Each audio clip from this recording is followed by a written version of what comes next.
자, 먼저 첫 번째, 사회정의와 불평등, 정의의 의미와 필요성과 실질적 기준, 그리고 다양한 정의관으로 본 개인과 공동체의 관계까지가 이번 시간에 같이 할 것들이에요. 같이 봅시다. 먼저 우리는 평소에 정의롭다거나 정의롭지 않다는 말을 많이 사용한다. 얘들아, 정의가 영어로 뭐야? 저스티스. 저스티스지. 자, 저스티스는 예.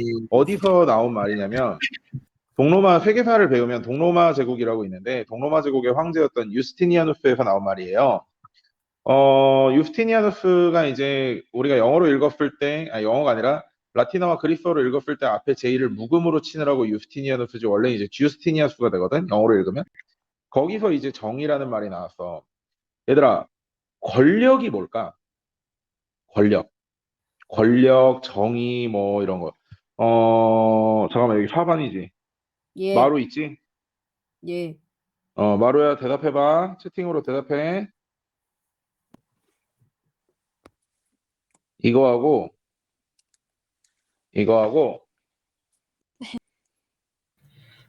스트렝스 갑자기 스펠링 기억이 안 나는데? TH, 이건가? 스트렝스인가? 아닌데? TH요, 뒤에 TH, T 모음이 TH. 있어야 되는데?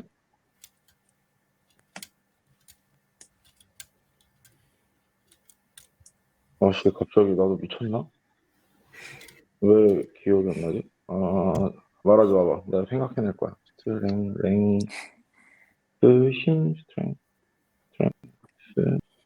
T 모음이 있어야 되는 거잖아.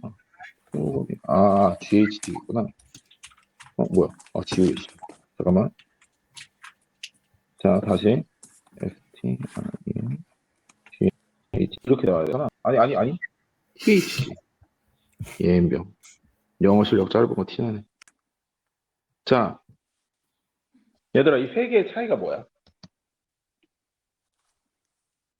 이래서 한국말이 진짜 어렵거든? 힘이라고 번역할 거야. 그치? 근데 실제로는 아니잖아. 얘들아, 이 세 개의 차이가 뭘까? 자기가 영어를 존나 잘한다. 설명해 보세요.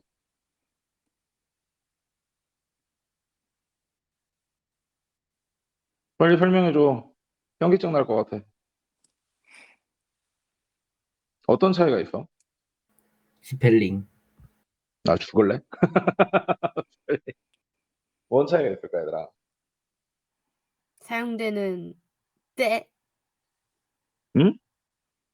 사용되는 때 약간 사용되는. 그치? 그러니까 용법이 다르겠지. 우리나라에서는 이걸 다 힘으로 번역을 하겠지만 용법이 다를 거야. 그러니까 굳이 구분을 하자면 파워는 권력에 가까워. 권력에.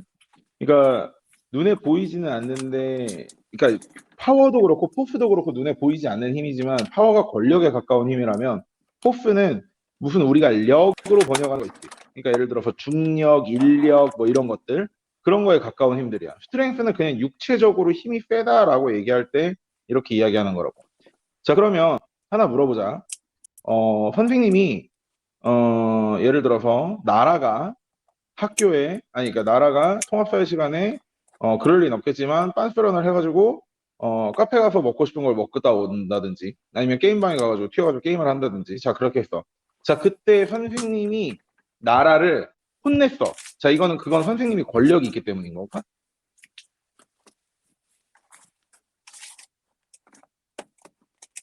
어떻게 생각해?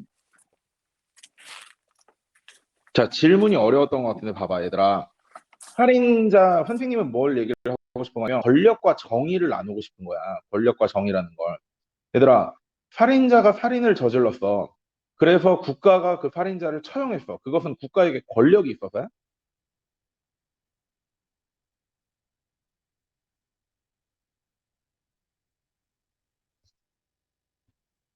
왜 대답을 안 하니, 얘들아? 채팅창은 뻘로 있는 게 아니란다.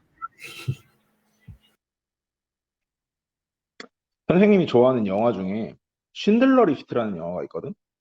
세계 2차 대전을 배경으로 쉰들러라는 기업인이 홀로코스트를 당하던 유대인들을 탈출시키는 영화야. 굉장히 좋은 영화고, 선생님은 진짜 한 30번 이상 본 것 같은데, 거기서 쉰들러라는 주인공이 아몬 괴트라고 불리는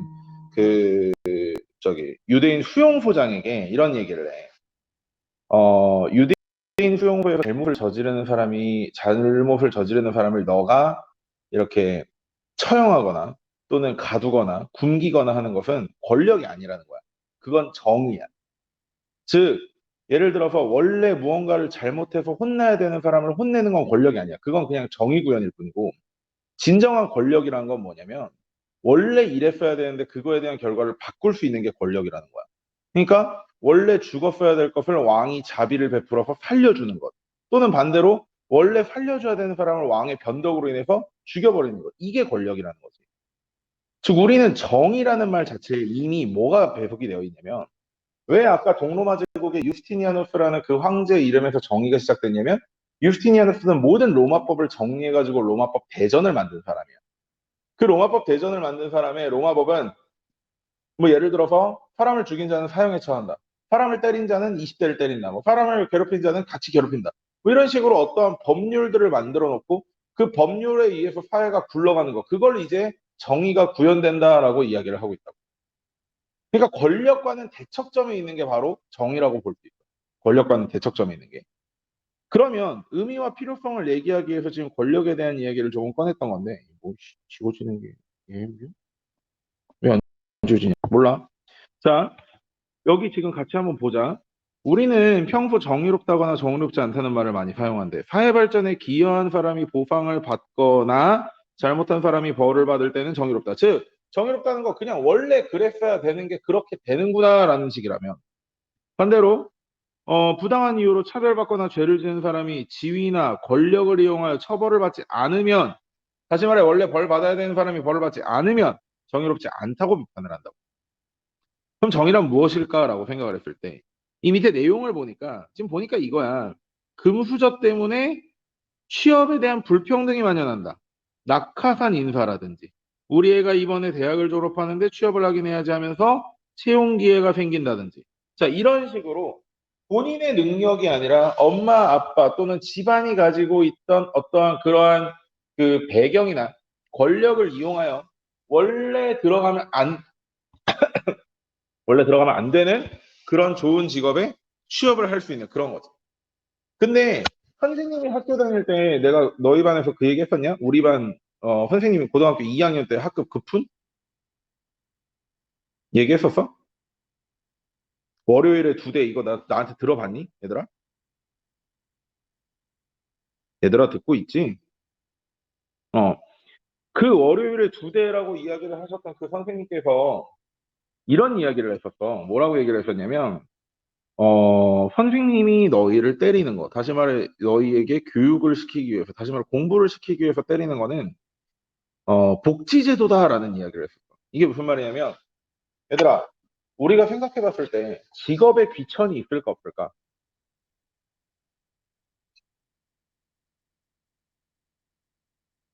너희는 직업에 귀천이 있다고 배웠어, 없다고 배웠어? 중학교 때든, 뭐, 도덕 시간이든, 언제든. 없어? 그래. 그러면 하나 물어보자. 어, 술집에서 웃음과 몸을 팔면서 돈을 버는 여자들도 있고 남자들도 있잖아. 그럼 그런 직업도 귀한 직업이야?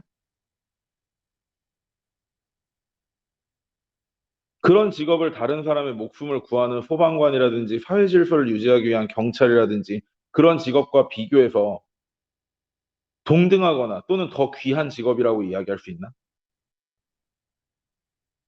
하나 예를 더 들어보면 변호사들 중에서 예를 들어서 김앤장처럼 돈 많은데 마약을 빨았다든지 범죄를 저질렀다든지 그런 어떤 대기업의 재벌 2세들, 3세들이 치는 사고를 뒤처리를 해줘서 변호하고 보석금 얼마 내고 풀려나게 만들어주는 그런 능력 있는 변호사들과 반대로 국가에서 주는 조그마한 돈을 받으면서 진짜로 어려운 사람들을 위해서 국선 변호사로 나서서 어떠한 그 사회적 약자들을 대신하는 변호사들과 이들도 같은 직업의 귀천이라고 얘기할 수 있나? 선생님은 직업의 귀천이 있다고 보는 편이야. 선생님은 직업의 귀천이 있다고 보는 편이야. 선생님 안에서도 직업의 귀천은 갈리지. 그 예를 들어서 선생님들 중에서도 정원희 선생님들처럼 엄청 어떤 수업에 열정적이고 뭐라고 너희를 계속해서 뭔가 활동을 시키려고 하고 공부를 시키려고 하는 사람하고 존나 탱자탱자 놀기 좋아하는 뽀로로 같은 인간인 백경배하고는 뭐 좀 다르잖아? 선생님은 직업의 귀천이 있다고 보는 편이야. 그러면 그 직업에 귀천이 있다는 이야기를 가정한다면, 우리 옛날 그 고등학교 2학년 담임선생님이 우리를 때리면서 복지제도라고 이야기했던 건 교육을 통해서 그러한 직업의 귀천이 이동할 수 있다라고 이야기를 하신 거거든요. 예를 들어서 아무리 가난하고 못 배운 집안에서 태어나서 힘든 아이더라도 중고등학교 때 열심히 공부해서 좋은 대학을 가고, 그래서 그 대학에서도 열심히 공부해서 좋은 직장을 가지고, 뭐 직장을 가지려면 당연히 열심히 준비하고 시험도 준비하고 시험에 합격하고 그래야 되겠지. 그렇게 해서 계층 이동이 가능하다는 거야. 그러니까 선생님은 법적으로는 우리나라에 신분제도 없지만 실제로 우리 사이에는 신분이 나눠져 있을 거야. 소위 말하는 그 수저론으로 나눠져 있는 신분들 있잖아. 그러면 우리가 개천에서 용난다 이런 표현을 쓰던 것처럼 흑수저에서 은수저로, 금수저로, 다이아 수저로, 티타늄 수저로 그런 식으로 올라가기 위해서는 무언가 우리가 노력을 하고 공부를 하고 시험에 준비를 하고 이런 과정을 통해서 정정당당하게 계층 이동의 사다리를 타야 되는데, 지금 여기서 말하는 금수저, 부모의 백, 부모의 배경 이런 것들을 통해서 그러한 능력이나 그러한 노력을 가지지 않은 사람들이 쉽게 좋은 직업을 얻고 품질 좋은 삶, 그러니까 삶의 질이 뛰어난 삶을 유지한다는 것에서 우리는 정의롭지 않다라고 느끼는 거라고. 작년 초창기에 있었던 인국공 사태, 인천국제공항 사태를 보면 인천국제공항에 일하기, 공기업이잖아. 그런 데서 일하기 위해서 얼마나 많은 사람들이 노력을 하고 취업 준비를 하고 그러려고 노력을 하고 있는 와중에 인천국제공항 안에 있던 비정규직 사람들이 시위와 어떠한 떼쓰기 이런 걸 통해서 정규직으로 전환을 시켜달라고 했어. 아니 그러면 도대체 거기에 본인들이 비정규직이라는 걸 알고 들어갔고 비정규직으로서 할 일이 분명히 있는 것이고, 반대로 정규직들은 그 정규직이 되기 위해서 정말 많은 노력과 공부와 취업 준비와 스펙을 쌓고 이렇게 했는데 그 사람들은 들어가서 일 좀 하다가 때를 쓰니까 정규직으로 전환이 돼. 그럼 이거는 정의가 과연 이루어진 것인가? 거기를 들어가기 위해서 열심히 준비했고 또는 기존에 열심히 준비해서 들어가 있던 사람들 입장에서 갑자기 별 어떠한 시험이나 이런 것도 없이 필요에 따라서 고용했던 비정규직이 정규직으로 변하는 걸 보면서 그 사람들은 모르게 우리는 이런 데서 정의가 많이 무너졌다라고 표현을 하게 된단 말이에요. 자, 그런 이야기들을 조금 계속 지켜나가 보면 여기 보면 위사례는 부모의 사회적 지위나 재력이 자식의 취업에 영향을 미치는 모습을 보여준다라고 이야기하고, 우리는 누구나 이런 관행이 정의롭지 않다고 느껴. 당연히 느끼지. 그런데 그러니까 취업이 자신의 능력이나 노력으로 결정되지 않고 부모의 사회적 조건에 따라서 결정된다면 내가 그렇게 열심히 공부하게 된 것에 대한 정당한 대가를 받지 못한다고 생각을 하기 때문에 이러한 정의가 무너졌다라고 느끼는 거란 말이야. 그래서 우리 사회에는 어떻게 보면 정의라는 것이 반드시 필요하다라는 그런 생각을 할 수 있는 거죠. 계속 이야기를 나가보면 이처럼 정의는 일반적으로 사회적 대우나 보상, 처벌 등에 있어서 마땅히 받을 만한 목을 공정하게 받는 것에 대해서 의미를 가지고 있다고 얘기를 하고 있어요. 그래서 내가 원래 100을 받아야 되는데 80을 받는다든지, 반대로 50만큼만 노력하는데 150을 준다든지, 이러한 서로 갈라지는 이런 상황에서 정의가 실현되지 않는다고 느끼는 거고, 반대로 적절한 목을 받고 또는 반대로 내가 죄를 지었으면 적절한 벌을 받아야 되는 거, 그것들이 정의가 실현되는 과정이라고 하는데, 그럼 우리는 왜 정의를 요청하는 걸까라고 생각을 해보면 인간의 삶에서 정의가 요청되는 이유는 사회 구성원의 기본적 권리를 보장할 수 있기 때문이야. 그러니까 사회 구성원을 부당하게 차별하는 정의롭지 못한 사회에서는 자유권이나 평등권과 같은 개인의 기본권이 충분히 실현되기가 어렵거든요. 왜냐하면 기본적으로 권력이 있는 사람들이 어떤 권력이 없는 사람들의 자유를 구속한다든지, 반대로 돈이 있는 사람들이 돈이 없는 사람들을 평등하지 않다고 느껴서 뭐 선거권을 더 가져간다든지, 그런 식으로 기본권이 완전히 무시당할 수 있는 사회이기 때문에 많게 가졌든 적게 가졌든 많이 배웠든 적게 배웠든 그 사람의 직업이 어떻고 위치가 어떻고 무엇이 어떻든지 간에 법에서 보장하고 있는 사람들의 기본에 대한 기본적인 권리에 대한 것들을 보장해주기 위해선 그 법에 적혀진 대로 유스티니아누스 황제가 만들었던 로마법 대전이라는 그것이 저스티스, 정의가 되기까지 우리나라 헌법에 적혀져 있던 법률에 적혀져 있던 법률에서 보장하고 있는 그런 기본권이 확실하게 지켜지도록 그 법안에 써져 있는 그대로 진행이 되도록, 그것이 바로 이제 우리가 생각하는 정의라는 거야.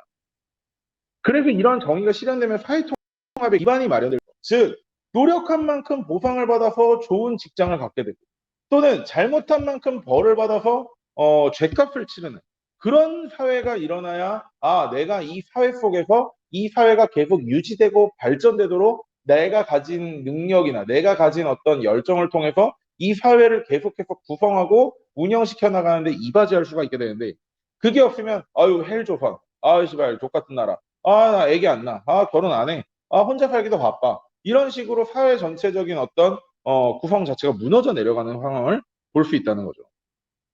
따라서 개인이나 집단 간의 갈등으로 이어지게 그러니까 정의롭지 않게 되면 갈등으로 이어지게 되니까 사회 통합을 저해할 수 있게 되고 반대로 정의로운 법과 제도가 세워진 사회에서 구성원들은 공동체를 신뢰하고 서로 협력할 수 있다는 거야.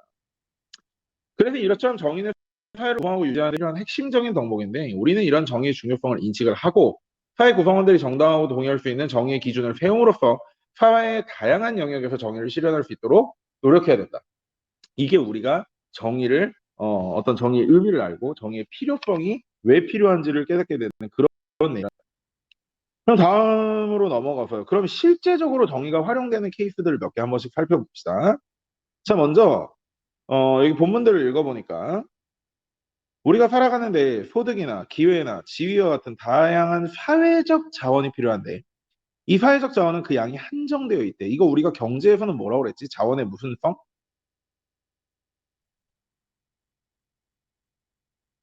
자원의 무슨 성? 그렇지. 자원의 희소성을 이야기했었어. 그치? 자원의 희소성은 뭐가 문제였어? 희소하니까 모든 사람들이 본인이 가지고 싶은 만큼의 자원 가져 안 가져? 아니, 가져 안 가져라고 물어보면 그치. 가질 수 없지. 못 가지죠. 못 가지지. 자, 그래서 누구에게 얼마나 나누어줘야 되는 거를 정하는 일이 중요해지는 거고 사회적 자원을 분배하는 것과 관련된 정의를 분배적 정의라고 이야기를 한단 말이야. 밑에 상황을 하나 볼게요. 원희, 영훈, 재경 3명의 학생이 뭐라고 주장하는지 한번 같이 봅시다. 자, 선생님이 뭐라고 얘기하냐면 음악고등학교 예상으로 전교생 200명 중에 15명밖에 전액장학금을 못 준다. 어떤 기준에 나눠줘야 될까? 라고 얘기했더니 재경이가 먼저 이야기하기를 장학금은 그 돈이 꼭 필요한 학생에게 돌아가는 것이 옳다고 생각한다. 재능이 있거나 성적이 우수한 게 아니라 뭐가 문제냐면 경제적 형편이 어려운 대상을 대상으로 장학금을 줘야 된다라고 얘기를 하고 있어요. 일견 바라보면 맞는 말이죠. 10억이 있는 사람에게 장학금 100만 원을 주는 것과 하루하루 먹고 벌어먹고 살기 힘든 사람에게 장학금 100만 원 주는 것 같지 않겠죠. 자, 그런데 영훈이 얘기를 들어보니까 제 생각 다르대. 각종 경연대회에서 우승하는 성적을 거두어 학교의 위상을 음악고등학교니까 콩쿠르 뭐 이렇게 경연대회 이런 데서 나가가지고 우수한 성적을 거둔 애한테 장학금을 줘야 된다라고 얘기를 하고 있어요. 즉 능력, 실적에 대해서 실적을 기준으로 삼아서 주자는 얘기를 하고 있고 그 반대로 여기는 앞으로 성장 가능성을 보고서 즉 지금은 그렇게 잘하고 있진 않지만 정말 열심히 노력하는 친구들 중에서 성장 가능성이 큰 친구들에게 장학금을 부여해야 된다. 자, 셋 다 어느 정도 일리가 있는 말이야. 그걸 이제 각각 어떻게 교과서에서 해석하고 있는지를 한번 보자. 자, 먼저 능력에 따라서 분배하는 것이 정의로울까라고 보고 있는 겁니다. 자, 능력을 장학금의 분배 기준으로 제시하고 있고 성장 가능성이 큰 능력 있는 학생에게 자, 개인이 지닌 잠재력을 실현하는 기회를 제공한다는 장점이 있죠. 즉 음악고등학교에서 음악적 재능이 있는 애들에게 장학금을 줘서 더 훌륭한 음악가로서 성장할 수 있도록 도와주는 거. 물론 어떤 의미가 있고 가치가 있습니다. 그런데 능력을 분배 기준으로 삼을 건 얘들아 노래를 열심히 연습하면 노래가 잘 되냐? 니네 그렇게 생각하냐? 아니 그 고음의 한계는 있잖아. 아니 내가 보컬 트레이닝을 받으면 3옥탑을 올릴 수 있어? 3옥탑을 올리는 건 타고나야 돼. 그치? 근데 뭐 그런 케이스는 있어. 그러니까 예체능을 묶어가지고 봤을 때 일반적으로 아빠가 체육 잘하고 엄마가 체육 잘한다고 생각하면 일반적으로 아들도 체육을 잘할 확률이 굉장히 높아. 그건 맞아. 그러니까 유전자가 저기를 하니까. 근데 그렇다고 해서 여기가 우연성이 아니라고는 할 수 없는데 봐봐. 타고난 재능이나 환경과 같은 우연적 요소가 개입할 수 있다는 단점이 있대. 그러니까 일부 사람들은 아니 아빠 운동 잘하고 엄마 운동 잘하면 자식도 운동 잘하는 애가 태어나는데 그게 어째서 우연이나라고 얘기하지만 얘들아 세상은 게임이 아니잖아. 너희가 태어날 수 있는 집안을 골라봤니? 너희 뭐 이제 뱃속에서 나오기 전에 게임 캐릭터 만들듯이 성별, 남성, 여성 뭐 이렇게 커스터마이징 하고 뭐 힘 얼마 찍고 덱스 얼마 찍고 인트 얼마 찍고 내 집 금수저 아니면 뭐 이런 거 정할 수 있어? 그냥 태어나 보니까 너희의 자리잖아. 그치? 그렇기 때문에 이건 우연성이야. 근데 그런 우연의 조건에 기대요. 무언가 사회 자원을 배분한다고 그 우연에 선택받지 못한 사람들에게 굉장히 불합리한 제도가 아니야. 그런 단점을 지적하고 있다. 그럼 업적에 따라서 분배하는 거? 이동을 해야 돼. 자, 업적에 따라서 분배하는 거 보자. 영훈이는 경연대회에서 입상 성적과 같이 각자 자신의 능력과 노력을 발휘하여 성취한 업적을 장학금의 분배 기준으로 제시하고 있대. 근데 사실 위와 어느 정도 겹치는 부분이긴 한데 위에는 성장 가능성이라고 봤다면 여기는 이미 이룬 업적을 보고 얘기를 하자는 거야. 자, 그래서 업적을 통해 학교의 이상을 높이는데 이바지한 학생이 그만큼의 보상을 받는 게 정의롭다는 건데 각자가 달성한 결과를 객관화하고 수량화할 수 있어서 평가 측정이 비교적 쉽고 주관적인 편견을 배제하여 공정성을 확보할 수 있다는 장점이 자신이 이룬 업적만큼 보상을 받기 때문에 열심히 노력하는 동기를 북돋을 수 있다. 정확하게 수능입니다. 정확하게 수능이에요. 자, 그런데 업적을 분배 정의 기준으로 하는 경우 사회적 약자에 대한 배려가 부족해질 수 있다. 질병이나 장애 가난 등의 이유로 업적을 쌓기 어려운 사람들도 있기 때문이다. 아, 수능이라고 했구나. 미안해. 수능엔 그러니까 지금 현재 대입을 이야기하는 거야. 이 업적주의는. 근데 사실 이것도 선생님은 조금 생각이 다른 게 물론 선생님이 학원에 있을 때는 수능이 굉장히 공정한 제도라고 생각을 했어. 공부를 통해서 줄을 세워서 대학을 원하는 대로 선택하게 하는 제도. 사실 우리나라의 수능은 정말 웬만한 공정한 제도가 맞아. 진짜로 이런 수능 시험 보는 날 영어 듣기 평가 시간에 뭐 비행기도 못 뜨게 만들고 지금도 수능 보겠다고 수능 때 안전하게 하겠다고 온라인 수업을 하고 굉장히 다양한 장치를 통해서 공정하게 매기는 시험인 것은 맞으나 결국 수능의 가장 큰 문제점은 얼마나 사교육이 여기에 개입되어 있는지 그런 부분에 대한 내용들이 분명히 들어간다. 그러니까 선생님도 학원에 있을 때 수능을 굉장히 공정한 제도로 봤지만 시골 학교와 도시권 학교 또는 그다음에 실학군이라고 불리는 그런 학교들의 어떤 교육 수준, 사교육 수준, 부모들이 자식에게 투자하는 수준 이런 것들의 격차로 인해서 수능 점수가 차이날 수밖에 없기 때문에 그래서 이것이 불공정한 제도여서 그 대안으로서 학생부 종합 전형이 나온다. 뭐 이런 이야기들. 근데 그래서 선생님이 학생부 종합 전형을 수능보다 조금 더 어떤 공정한 제도가 아닐까라고 생각을 하지만 또 반대로 수능의 장점이 뭐였냐면 선생님 시기만 생각해도 수능으로 대학을 가던 시기거든. 80% 이상이 수능으로 대학을 갔어. 선생님 같은 경우는 고등학교 2학년까지 탱자탱자 놀다가 고등학교 3학년 때 공부를 하려고 하니까 내가 공부를 시작하기 위해서 무언가를 알려줄 사람이 필요하고 무언가를 물어볼 사람이 필요한데 그게 바로 옆에 있는 친구들이었단 말이야. 그러니까 왜냐면 내신이 중점이 되는 학생부 종합전형에서는 어떤 결과가 일어나냐면 옆 사람들이 친구가 아니라 경쟁자가 돼. 같은 학교 안에 누군가가 1등급을 맞는다면 누군가는 9등급을 맞아야 되는 상대평가 속에서 과연 서로 간의 상위권에서 눈치 싸움이 치열하게 일어나고 있는 과정 속에서 내가 가진 지식을 온전하게 다른 사람에게 전달해 주고자 하는 그런 좋은 이성을 가진 친구들이 얼마나 될까? 너희는 그런 생각 해봤니? 실제로 순탄고등학교 같은 경우는 분위기가 굉장히 좋은 편이야. 진짜로. 야, 뭐, 저번에 선생님 막 이렇게 시험 기간에 돌아다니면서 보니까 마루가 애들 영어도 가르쳐주고 뭐 이런 것들을 많이 보고 선생님도 반을 운영하면서 아이들이 서로 간에 공부를 많이 도와주고 이렇게 하는구나 라고 보여. 그런데 도시권 학교에 가면 전주시만 가도 아니면 강남에 가고 이렇게 되면 없어. 그런 게 없어. 경쟁자야. 내 옆에 있는 사람은 나를 같이 으쌰으쌰 할 사람이 아니라 경쟁자가. 학급 분위기가 굉장히 냉소적이고 경직되어 있어. 선생님은 예를 들어서 내가 공부를 시작해야 되겠다. 나 공부 좀 도와주겠니? 그랬더니 친구들이 내가 국어는 봐줄게. 수학은 내가 물어보면 되고 영어는 얘가 물어보면 돼. 사회나 이런 거 물어보시면 얘한테 물어봐. 이런 식으로 나한테 처맞기 싫어서 그럴 수도 있겠지. 근데 진짜 내가 공부한다고 했을 때 내 주변 친구들이 정말 많이 도와줬어. 왜냐면 나는 이 주변 친구들과 내신을 가지고 싸울 상대가 아니야.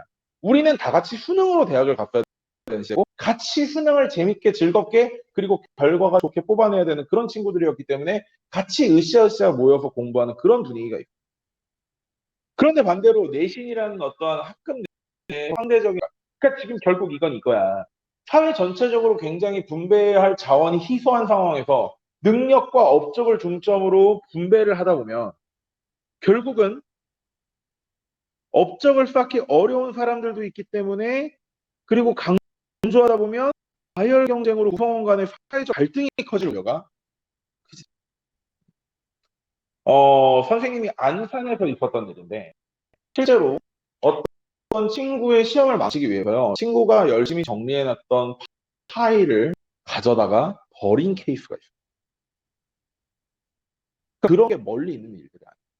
이게 경쟁이 과열되면 일어날 수 있는 거고 정의를 우리가 추구한 이유가 사회의 통합을 위한 정의의 추구였는데 이건 오히려 사회가 분열되어 갈 수 있는 그런 단면적 사례를 보여주는 예라고 할 수 있겠죠. 자, 그러면 또 마지막으로 필요에 따라서 분배하는 것은 그럼 과연 정의롭냐? 자, 그 부분도 한번 같이 봅시다. 자, 재경이가 필요 기준에 초점을 맞췄고 그래서 가정 형편이 어려운 사람에게 아까 말했지만 1억 원, 10억 원 재산이 있는 사람에게 100만 원 주는 거, 뭐 100만 원 푼돈이죠. 그런데 정말 필요한 사람에게 100만 원 주면 정말 큰 돈이 될 수 있다는 거야. 그래서 교육받을 기회를 실제로 그런데 분명 장점은 있어. 최대한 많은 사람이 인간다운 삶을 살 수 있도록 그 100만 원을 정말 소중하게 쓸 수 있는 사람들에게 전달하자는 건데 반대로 사회적 자원은 무한하지 않기 때문에 모든 사람의 필요를 충분히 충족시킬 수는 없어요. 10억 있는 사람이 100만 원 주겠다는데 안 받겠습니까? 당연히 받아요. 그게 그 100만 원이 그 사람에게 어떤 의미를 가졌든 간에 일단 사람은 공짜면 그건 당연하지. 그지? 그래서 어느 정도 수준의 필요까지 충족을 해줘야 되냐라고 우리는 고민해 볼 수 있단 말이에요. 이런 케이스가 10년 전에 일어났던 무상급식 케이스인데 얘들아 너희는 지금 현재로서는 점심을 돈을 내고 먹지 않고 있잖아. 그치? 근데 옛날에 이제 오페온이 지금 서울시장인데 오페온 옛날에 서울시장 박원순 아저씨가 2번 하기 이전에 그 서울시장일 때 서울시장이 박노현하고 무상급식 문제로 서로 추도를 해가지고 국민투표를 걸어가지고 직을 걸고 맞짱을 떴고 한쪽은 교육감직을 걸고 한쪽은 서울시장직을 걸고 맞짱을 떴어. 자 그래서 그 당시 한나라당인지 새누리당인지 정확히 기억은 안 나는데 그쪽에서 주장했던 게 뭐냐 필요한 사람들에게 급식비를 지원을 해야 된다라고 이야기를 해요. 반대로 민주당 쪽, 박노현 쪽, 진보 계열에서는 모든 사람들에게 급식비를 지원해줘야 된다라고 얘기를 했어. 너희는 어떤 게 더 맞다고 생각해? 필요한 사람만을 도와줘야 될까? 아니면 모든 사람들에게 그냥 급식을 무상으로 제공하는 게 맞을까?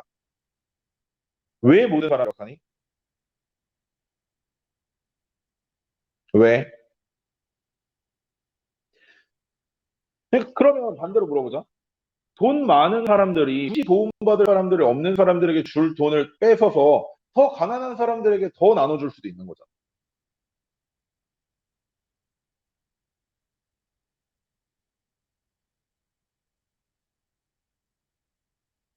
당시에 민주당이 그러니까 무상급 전체 무상급식을 주장했던 민주당은 이렇게 얘기를 했어. 교육에 있어서 돈 많은 사람들 돈 뺏는다. 너 이거 뭐 공산주의냐? 야 이씨 뭔 위험한 발언을 하고 있어. 위험한 발언이야 그거는. 위험한 발언이야. 그 당시 민주당 주장은 이거였습니다. 교육이자 급식이라는 건 교육 안에서 이루어지는 거잖아. 그치? 무상급식, 무상교육으로 가는 판이라고. 즉 어떤 부자건 가난한 사람이건 간에 학교의 교육과 배움 안에서 그들의 어떤 경제적 능력 때문에 차이가 있어서는 안 된다라고 주장을 해요. 이해돼? 이게 무슨 말인지? 즉 이거는 어떻게 보면 필요에 따라 분배냐 오히려 민주당이 주장하는 실제로 오히려 필요에 따라 분배를 해야 된다라고 주장을 한 건 새누리당이잖아. 그런데 궁극적인 측면에서 보자면 결국 모든 사람들에게 교육에 대한 어떤 동등한 사다리를 타게 해줄 수 있기 위해서 민주당 쪽에서는 그걸 이야기를 했고 결국 무상급식은 전국 단위로 모든 국가들에게 배정이 됐지. 사실 이런 차이 쪽에서 이렇게 등장하게 되는 게 학교 주변에 있던 문방구들이 하나씩 없어져 가는 거. 옛날에는 그날의 수업 준비물로 우리가 돈 주고 사서 가져갔어야 됐어. 선생님이 리코더 얘기했었던가? 선생님 리코더 얘기했었지. 그때 그런 게 이제 없어져 가는 거야. 없어져 가는 거. 그래서 이제 필요한 사람이라 모두에게 모든 선별적인 목표가 아니라 모두에게 공평한 복지를 해야 된다. 그러니까 결국은 어떤 이야기도 그들 나름대로의 주장이 있고 그들 나름대로의 이유가 있어. 그러면 우리는 뭘 해야 되냐면 각각의 주장들이 있을 때 우리가 어떤 하나만이 정확히 옳다라고 이야기하는 것보다 그들이 서로 간에 주장하고 있는 바를 잘 조율해서 그래도 모든 사람들이 다 만족할 수는 없겠지만 최대한 많은 사람들의 행복을 끌어낼 수 있는, 이걸 이제 철학에서는 맨날 공리주의라고 이야기를 하는데, 어쨌든 그런 형태로 나아가기를 이제 시도를 해야 된다는 거야. 따라서 분배정의의 잠깐만. 분배정의의 다양한 기준이 각각 장단점이 있어가지고 어느 한 가지 기준만이 정의롭다고 말할 수 없다고 이미 교과서에서 얘기를 하고 있어. 그래서 여러 가지 기준을 고려해서 적합한 분배 기준을 찾아보려는 필요성이 분명히 존재한다라고 이야기를 하고 있는 거죠. 자, 세 번째로 넘어가서 다양한 이 정의관으로 본 개인과 공동체의 관계라고 이야기가 나와 있는데, 자, 하나 보자. 개인과 공동체의 정의를 바라보는 관점은 두 가지가 있어. 하나는 개인, 자유주의적 정의관이 있고, 두 번째는 공동체주의적 정의관이 있는데, 요 사례를 하나 보게. 폭력, 선정성 논란이 일고 있는 웹툰을 둘러싸고 정부 심의를 감안해야 된다라는 의견과 표현의 자유가 우선이다라는 의견이 서로 엇갈리고 있다. 야, 뻔하게 외모지상주의다. 자, 이거 뻔하죠, 진짜. 김땡땡은 지난달 29일 네이버를 고소했다. 뭐 네이버겠지, 뻔하지. 이 사이에 연재되는 한 웹툰이 선정적이고 폭력적인 장면을 다수 담고 있는데도 네이버는 이를 아무런 제재나 안전망 없이 청소년이 볼 수 있도록 했다. 이거 실제로 외모지상주의를 비롯한 급식용 학원물에 대한 이야기예요. 자, 그러면 밑으로 내려가서 뭐 때문에 이게 지랄이 났는지를 하나씩 보자는 거야. 자, 위 사례와 같이 폭력성과 선정성 논란을 일으키는 웹툰을 규제하는 것을 두고 어떤 사람은 공동체의 건전한 가치관을 보호하기 위한 규제는 정의롭다라고 주장하되, 반대로 다른 사람은 이러한 규제 정치 개인이 갖는 표현의 자유를 침해할 수 있어서 정의롭지 않다고 보는 거야. 그래서 자유냐, 개인의 자유냐, 공동체의 가치냐라고 해서 자유주의적 정의관과 공동체주의적 정의관으로 나뉘게 되는데, 하나씩 보자.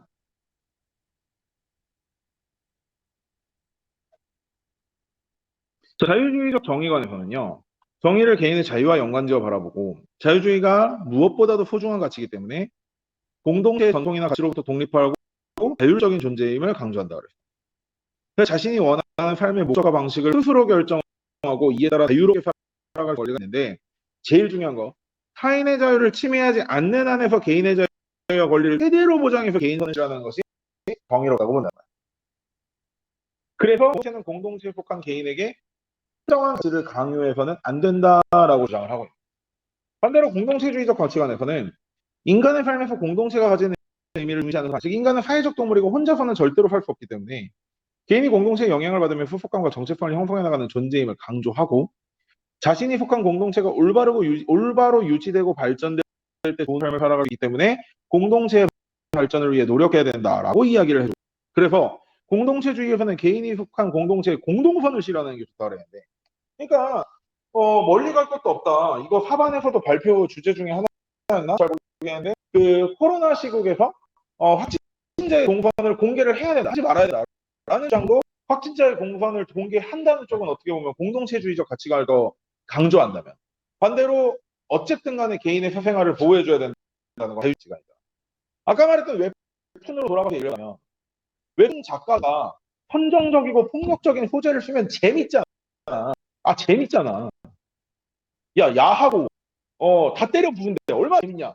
그러면 이렇게 재밌는 소재를 집어넣으면 당연히 조회수 올라가고 사람들이 많이 미리 보기를 끊어서 빵을 굴 거고, 그런 빵 굽는 작가도 신나고 네이버도 신나고 다 신나고 돈은 많이 벌고. 자, 이거야. 그런데 급식을 위주로, 급식을 배경으로, 그러니까 미안해, 급식이란다. 학교를 배경으로 그러한 선정성과 폭력성이 있는 만화를 얘기한다면 결국 그거에 대한 미화나 또는 그것을 어떤 학생들에게 이렇게 이것이 간지나는 삶이다라고 이렇게 강조하게 되면 학생들의 어떠한 도덕과 가치가 무너진다라고 주장하는 도덕적 관념이 충돌하게 되는 거야. 내가 선정성과 폭력성을 집어넣어서 내 만화 재밌게 그리고 그 만화로 돈 벌겠다는 게 뭔 상관이야라고 하는 사람들과, 아니 씨발 왜 그러면 선정성과 폭력성을 어른들 걸로 할 거지 왜 애들이 있는 학교라는 공간에서 그걸 가지고 선정성과 폭력을 넣어서 그렇게 코묻은 애들의 돈을 뜯느냐라는 이런 두 가지 가치가 충돌하게 됩니다. 대한민국에서 자유자본주의 국가에서 과연 어떤 가치가 옳다 이렇게 이야기하기가 굉장히 힘든 부분이에요, 사실. 자, 그래서 계속 진행을 해보면 여기 교과서에서 준 또 다른 사례 하나를 살펴보자.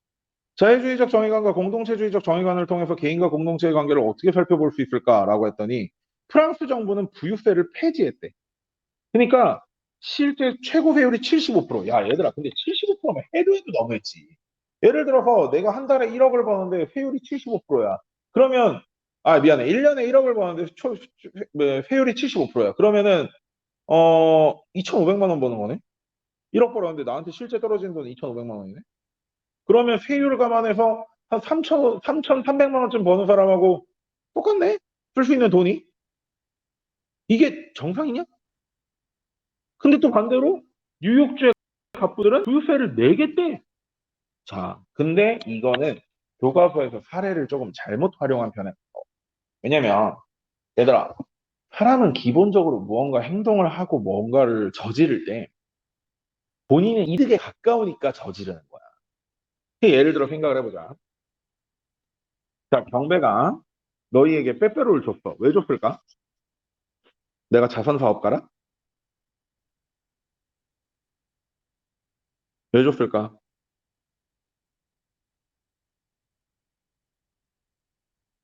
김용호 선생님이 너희에게 아무 이유 없이 치킨을 사줬어. 왜 줬을까? 아, 고마워.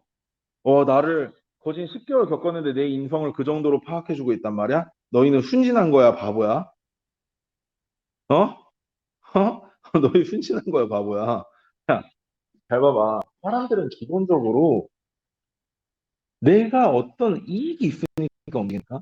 내가 너희한테 빼빼로를 준 이유는 그런 게 아니야. 뭐겠어? 내가 이런 걸 해주니까 니들도 조금 수업 더 열심히 참여해주고 공부도 좀 열심히 하면 좋겠고 내가 말을 하면 좀 들어 쳐먹었으면 좋겠다라는 그게 기저에 깔린 거야, 사실. 아, 물론 내가 빼빼로를 줬으니 너는 당연히 이렇게 해야 돼 라고 하면 그건 꼰대지. 그건 꼰대지.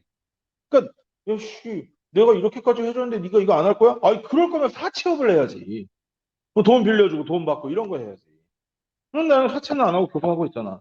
그러면 그렇기 때문에 일단 겉으로 보기에는 교사의 사랑 뭐 그렇게 표현할 수는 있겠지만 어찌됐건 기저. 여러분들이 선생님들이 여러분들에게 무언가 간식을 사주고 뭔가 해줄 때 기저에는 내가 이렇게 해주니까 여러분들도 내 말을 좀 잘 들어주면 좋겠다라고 어느 정도 기저에 깔리는 그런 것들이 있단 말이야. 당연히. 그러니까 어떤 사람도 그냥 미친 짓을 하진 않아. 예를 들어서 백경배가 4년 전에 2학년 담임을 할 때 어떤 놈이 그 수학여행에서 술을 먹다 걸렸어. 그래서 내가 생활기록부에 술 먹다 걸렸다고 써줬거든.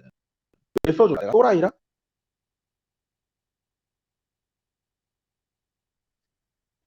뭐 때문에 썼을까?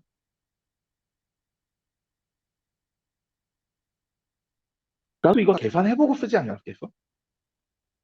이게 소문이 날까 안 날까? 백경배 미쳤다. 세상에 술 먹는 거 걸린 거 생각이 생기부에 써버렸다. 이거 소문 날까? 나겠지. 당연히 나겠지. 그러면 아이들 입장에서는 어떻게 될까?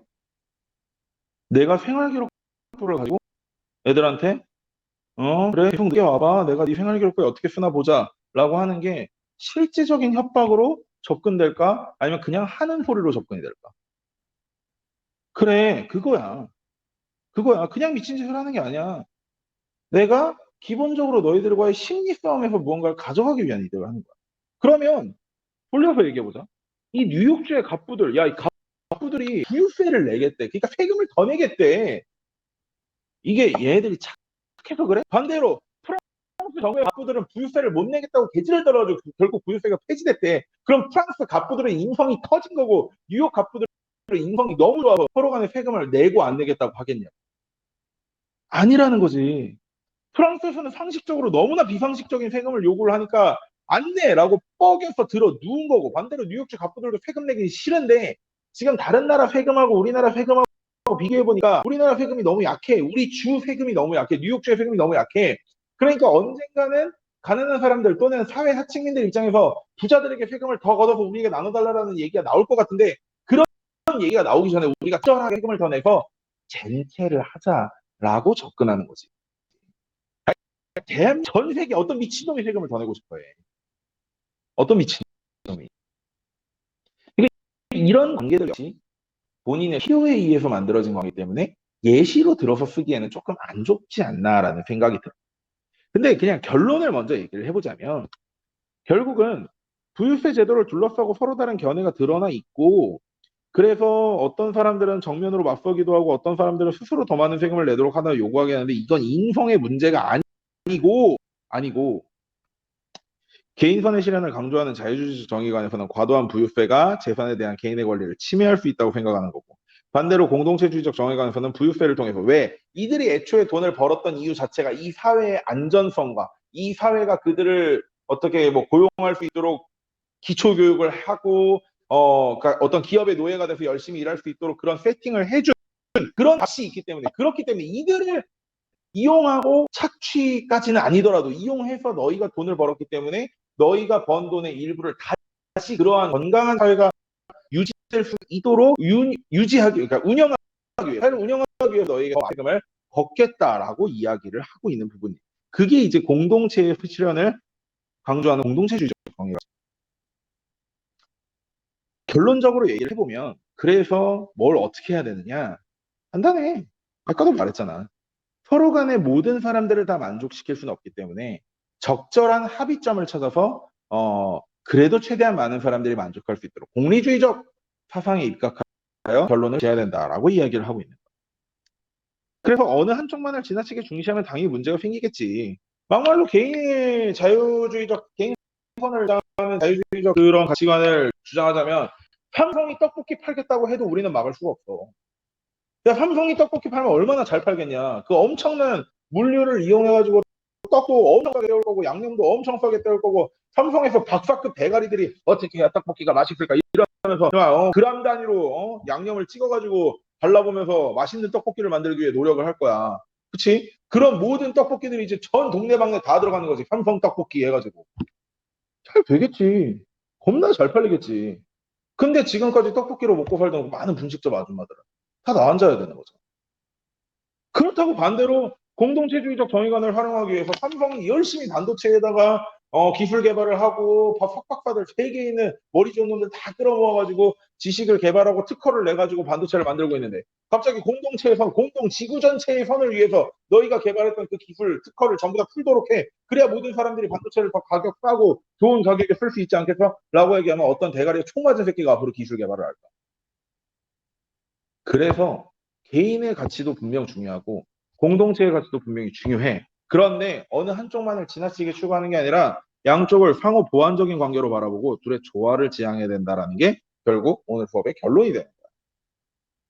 공동체는 개인의 자유와 권리를 최대한 보장하고 개인은 공동체에 대한 의무를 적극적으로 다할 필요가 있고, 이를 통해서 개인선과 공동선의 조화가 적절히 이루어질 때 모든 구성원이 해피해피한 정의로운 사회가 실현될 것이다 라는 이야기를 하고 있는 거죠. 그러니까 당연한 소리를 존나 지금까지 거창하게 얘기하고 있네요. 자, 오늘 수업은 여기까지 하고 이따가 혹시 못 들은 친구들을 위해서 녹화본에 유튜브에 올려주도록 하겠습니다. 자, 고생했어요.